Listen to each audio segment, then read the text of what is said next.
Allah tidak pernah tinggalkan Anda. Mungkin ini ujian untuk membuat Anda lebih hebat lagi di masa depan. Kalau Anda tidak tahan bantingan yang sekarang, bagaimana Anda bisa mengatasi pelintiran yang akan datang?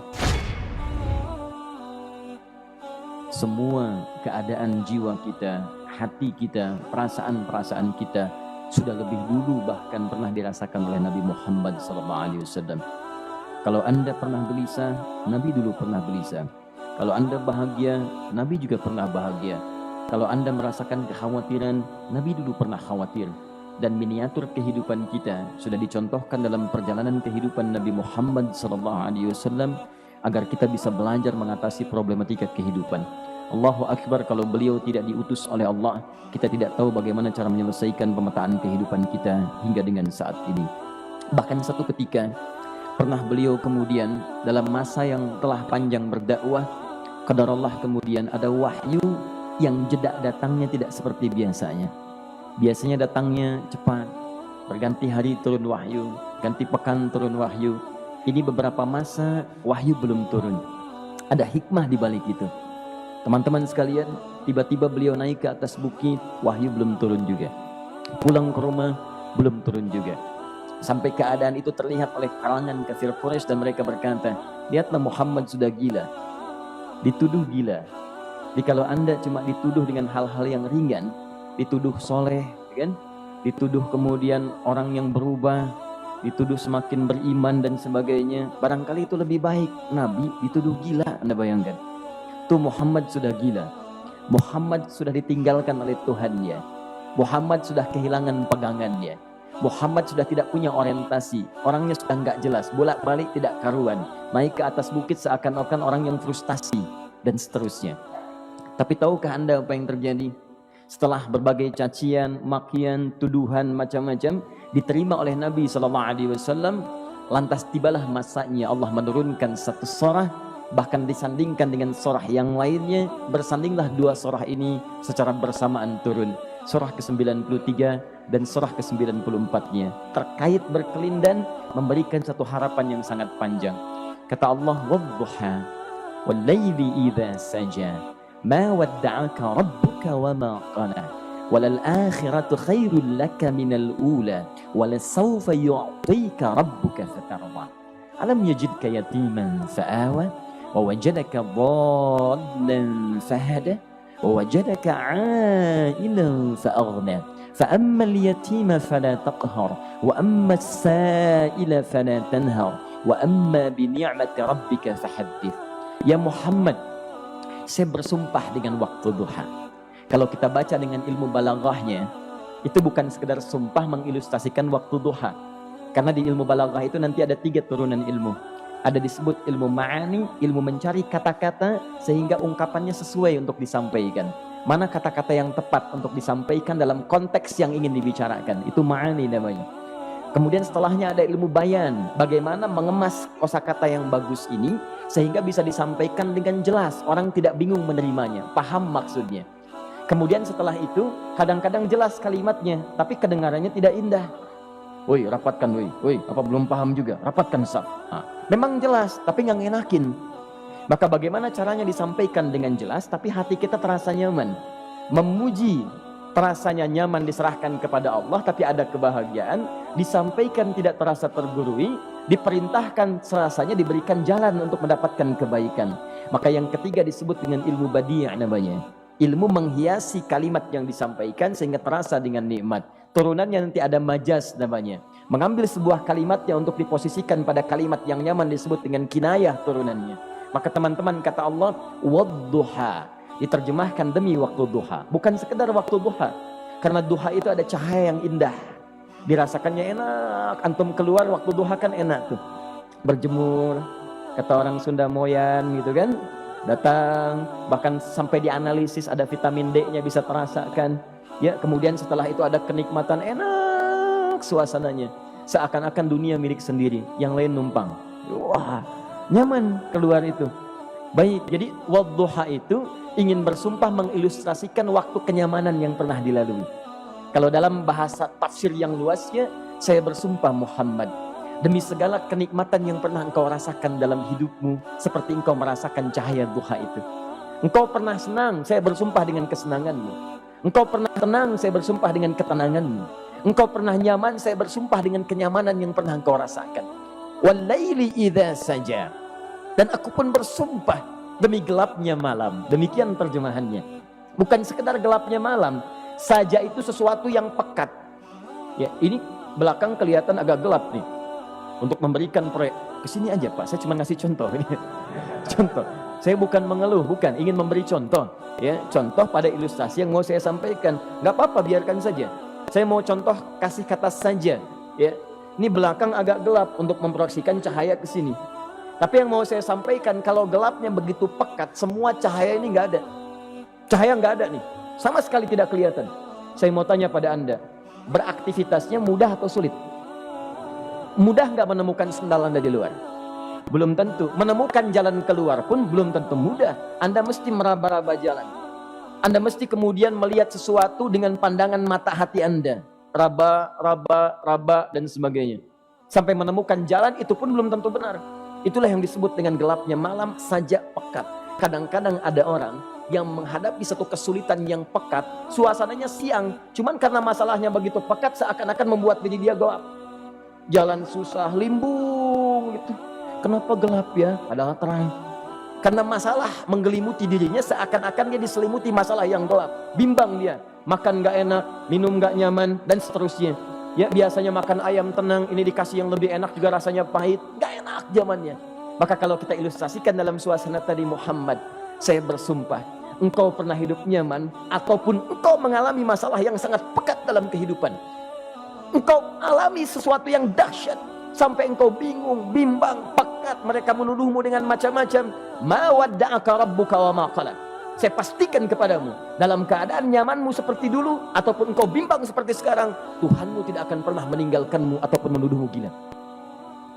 Orang-orang yang dekat dengan Allah Subhanahu wa taala, maka Allah akan menjaganya baik dalam keadaan yang tenang dan nyaman ataupun dalam kesulitan yang luar biasa. Walal akhiratu khairul laka minal ula. Nanti saya akan tunjukkan kepadamu, jika kamu telah tabah dan sabar menerima cacian mereka, menerima tuduhan mereka, nggak apa-apa, ini kan muqaddimah. Masa kamu masih panjang. Kamu masih panjang dalam berdakwah, kehidupan kamu masih panjang membawa tugas dan misi. Kalau kamu belum bersabar pada yang sekarang, bagaimana dengan yang di masa depan? Tapi saya pastikan kepadamu, jangankan yang seperti ini, masalah pekat yang paling hebat pun kamu akan hadapi, yang membuat kamu sedemikian sulit lebih daripada ini, yakinkan pada jiwamu, aku tidak akan pernah meninggalkanmu. Ini prinsip dalam kehidupan kita. Jika Anda menggantungkan hidup kepada Allah, Anda bersandar dengan baik kepada Allah, maka ayat ini akan mengatakan, teman-teman sekalian, Allah tidak akan pernah meninggalkan Anda dalam setiap kehidupan Anda. Nanti, sekarang perjuangan, kata Allah, walal akhiratu khairul laka minal ula. Nanti saat kamu tiba di akhirat, saya akan tunjukkan kepadamu ada yang lebih hebat yang tidak pernah engkau rasakan sebelumnya saat di bumi. Tidak akan ada lagi kesulitan yang kamu hadapi. Tidak akan ada lagi cacian yang kamu kemudian hadapi. Tidak ada lagi kemudian tuduhan yang kemudian kamu rasakan. Aku akan berikan apapun yang kamu inginkan sampai kamu puas. Wala sawfa yu'tika rabbuka fatarda. Nanti kamu pengen apapun, aku berikan. Kalau saufa masih ada jeda, ya. Kalau bahasanya wa yu'tika mungkin seketika. Tapi ketika mengatakan saufa, artinya bukan saat ini Muhammad. Sekarang pun aku berikan, tapi nanti yang di akhirat aku berikan sampai kamu merasa puas. Ayo minta apa saja. Hadir, hadir, hadir, hadir. Tapi yang paling indah, kalau kamu tidak percaya, alam yajidka yatiman fa'awa. Cobalah ingat, kalau sekarang sedang susah, coba ingat dulu. Bukankah saat kamu yatim, aku yang merawat sampai kamu tidak merasakan kegelisahan itu? Lahir bapak tidak ada, aku cukupkan dengan kakek. Kakek meninggal, aku hadirkan ibu dan paman hadir di sekitaranmu. Ibu meninggal, ada kakek. Kakek meninggal, ada paman. Dan Khadijah hadir di sekitaranmu. Bukankah aku rawat pada saat itu? Wajadaka dhallan fahada. Kamu sedang bingung, sedang susah, bukankah sering aku berikan petunjuk kepadamu? Wajadaka ailan fa'aghna. Kamu merasakan kesulitan, lahir dalam keadaan yatim, tidak ada pendukung, maka aku jadikan kaya. Bukankah saat kamu menikah dengan Khadijah, aku tambahkan lagi pendukung untuk misi dakwahmu? Ini pesan dalam Al-Quran. Kalau Anda sedang merasa susah, kalau ingin menenangkan diri, ingat-ingat yang baik-baik yang dulu. Kalau Anda sedang jatuh dalam bisnis, ingat-ingat saat Anda meningkat dalam bisnis Anda. Allah tidak pernah tinggalkan Anda. Mungkin ini ujian untuk membuat Anda lebih hebat lagi di masa depan. Kalau Anda tidak tahan bantingan yang sekarang, bagaimana Anda bisa mengatasi pelintiran yang akan datang? Karena dalam kehidupan bukan cuma dibanting. Anda mungkin mengalami penyingkiran, penyungkuran, lipatan, guntingan, bantingan, macam-macam. Jikalau satu gaya belum bisa Anda atasi, bagaimana Anda bisa berharap mendapatkan turunan yang lainnya? Selalu ingat bahwa jika hidup Anda ingin tampil gaya, Anda harus merasakan tekanan dalam kehidupan. Karena F selalu berbanding lurus dengan P, hukum Pascalnya. Gaya berbanding lurus dengan tekanan. Orang yang ingin tampil gaya dalam kehidupan, maka dia mesti siap menghadapi tantangan-tantangan hidup yang diatasi. Turun ayat sampai ujungnya. Jikalau kamu sudah begini lagi, jangan pernah kamu membentak orang lain. Jangan pernah merendahkan orang lain. Karena Allah pun menjaga setiap hamba sepanjang ia mendekat kepadamu. Setelah itulah turun kemudian surah Al-Insyirah. Alam nashrah laka sadra. Antum kenal Nabi Musa? Baik. Tapi agak lumayan lah. Tadi saya di Soreang kenal Fir'aun. Di sini Musa. Baik, alhamdulillah. Perhatikan ya, dahsyatnya pemberian Allah kepada Nabi Muhammad SAW. Nabi Musa alaihi salam, dan seringkali kita bacakan untuk memohon kepada Allah. Rabbi syrahli sadri. Perhatikan baik-baik. Ini keunggulan Nabi Muhammad SAW dibanding Nabi Musa alaihissalam. Dua-duanya Nabi, Rasul, tapi masing-masing punya keistimewaan. Musa, Nabi, berdakwah, memohon kepada Allah kelapangan hati. Rabbi syrahli sadri. Ya Allah, tolong lapangkan hatiku nih. Kenapa mesti lapang? Karena pasti Musa merasakan nih. Saya tahu betul karakter Fir'aun. Belum apa-apa sudah memaki. Kalau orang yang hatinya tidak lapang, tidak akan tahan dengan makian, keluarlah kemudian balasan yang tidak digambarkan sebelumnya. Fir'aun itu kasar. Kasarnya bukan sekedar kasar, bahkan saking kasarnya bisa berujung pada eksekusi kematian. Saya contohkan tadi di sore yang ini, saya nggak suka dengan rambutnya nih, kata Fir'aun. Bukan nyuruh nyukur mas, tolong pisahkan kepala dari badannya. Gitu gayanya tuh Fir'aun. Ya, bukan nggak ngenakin, susah dengan Fir'aun itu.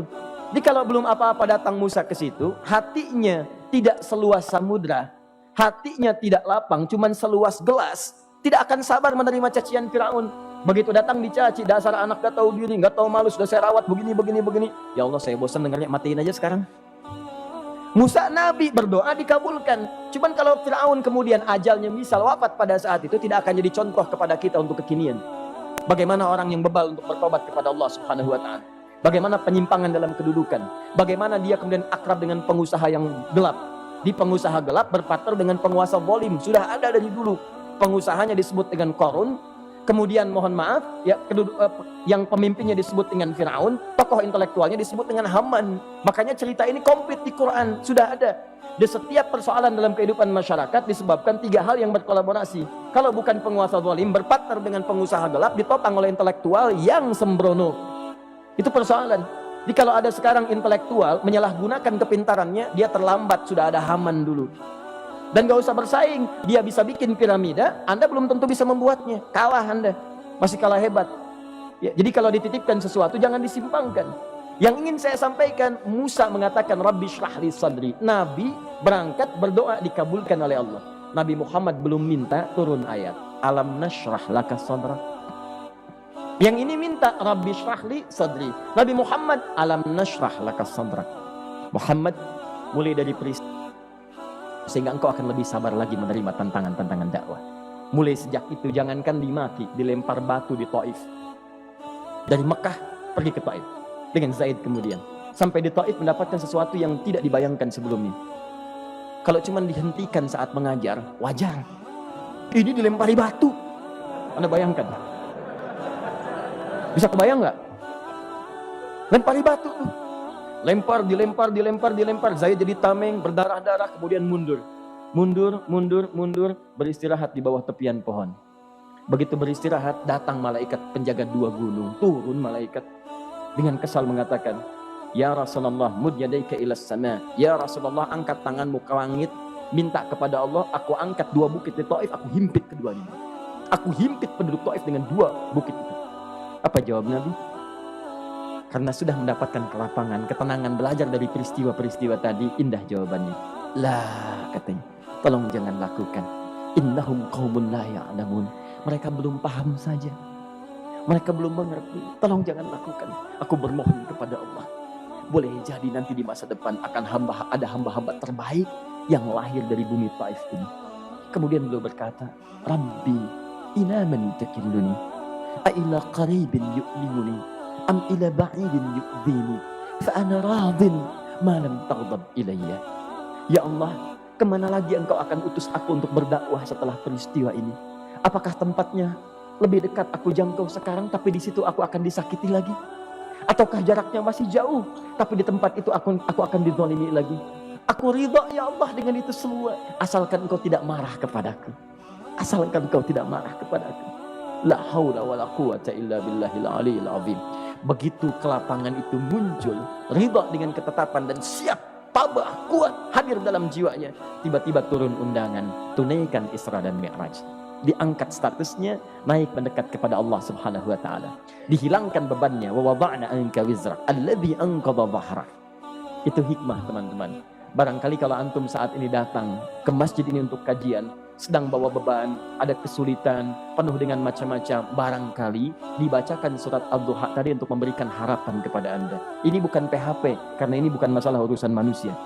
Ini adalah janji yang tidak akan pernah diingkari.